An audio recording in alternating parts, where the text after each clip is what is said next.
വലിയ നോമ്പിലെ 4-ാം ഞായറാഴ്ച.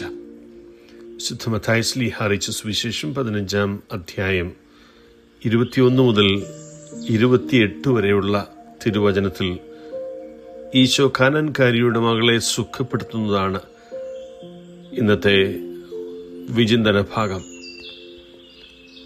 വളരെ കഠിനമായിട്ട് കഷ്ടപ്പെടുന്ന തൻ്റെ മകൾക്കായിട്ട് സഹായത്തിനായിട്ട് നിലവിളിച്ചുകൊണ്ട് ഈ കാനാന്യ സ്ത്രീ ഈശോയുടെ പക്കലേക്ക് വരുന്നു. ആദ്യം ഒരുപക്ഷെ ഈശോ അവളെ അവഗണിക്കുന്നതായി തോന്നുന്നു.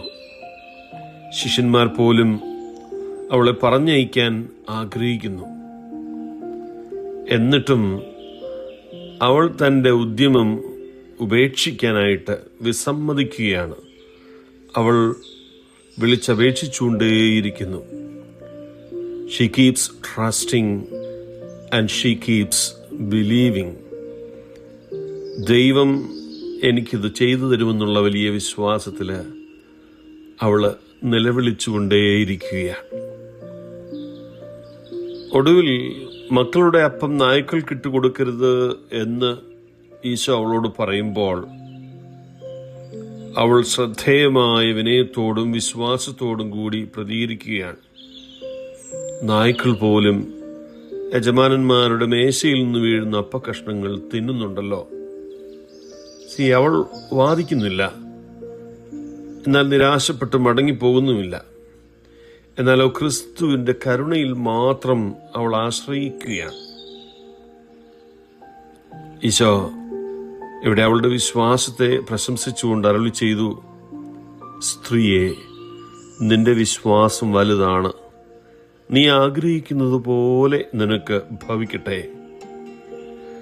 അപ്പോൾ തന്നെ അവളുടെ മകൾ സുഖം പ്രാപിച്ചു എന്ന് വചനം രേഖപ്പെടുത്തുന്നു.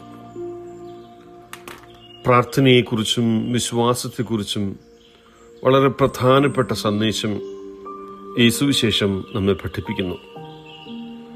ചിലപ്പോഴൊക്കെ ദൈവം നിശബ്ദനാണെന്ന് തോന്നിപ്പോയേക്കാം.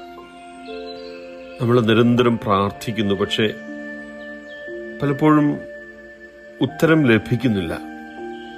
ദൈവം എൻ്റെ പ്രാർത്ഥന കേൾക്കുന്നുണ്ടോ എന്ന് പോലും സംശയം. അങ്ങനെയുള്ള സാഹചര്യങ്ങളിൽ നിരുത്സാഹപ്പെടുകയോ വിശ്വാസം ഉപേക്ഷിക്കുകയോ ചെയ്യാനുള്ള സാധ്യത കൂടുതലാണ്. എന്നാൽ ഈ കാനാന്യ സ്ത്രീ സ്ഥിരോത്സാഹമെന്തെന്ന് നമ്മെ പഠിപ്പിക്കുകയാണ്. ഉത്തരം വൈകിയാലും യഥാർത്ഥ വിശ്വാസി വിശ്വാസത്തിൽ നിന്ന് അകന്നു പോകില്ല. യഥാർത്ഥ വിശ്വാസി ഏതു സാഹചര്യത്തിലും പ്രതിസന്ധിയിലും ദൈവത്തിൽ ശരണപ്പെട്ടുകൊണ്ടേയിരിക്കും. യെശയ്യാ പ്രവാചകന്റെ പുസ്തകം 40-ാം അധ്യായം 31-ാം തിരുവചനം, എന്നാൽ ദൈവത്തിൽ ആശ്രയിക്കുന്നവർ വീണ്ടും ശക്തി പ്രാപിക്കും, അവർ കഴുകന്മാരെ പോലെ ചിറകടിച്ചു വരും, അവർ ഓടിയാലും ക്ഷീണിക്കുകയില്ല, നടന്നാൽ തളരുകയുമില്ല. നോമ്പുകാലം നമ്മുടെ വിശ്വാസത്തിൽ ശരണത്തിൽ ഒക്കെ ആഴപ്പെടാനുള്ള സമയമാണ്. ഈ കാനാന്യ സ്ത്രീയെപ്പോലെ താഴ്മയോടെയും സ്ഥിരോത്സാഹത്തോടെയും അവൻ്റെ കരുണയിലുള്ള ആത്മവിശ്വാസത്തോടെയും ക്രിസ്തുവിനെ സമീപിക്കാൻ നമ്മെ ക്ഷണിക്കുന്നു. ആത്മാർത്ഥമായ വിശ്വാസത്തോടെ അർപ്പിക്കപ്പെടുന്ന ഒരു പ്രാർത്ഥനയും ദൈവം അവഗണിക്കുന്നില്ല എന്ന് നാം തിരിച്ചറിയണം.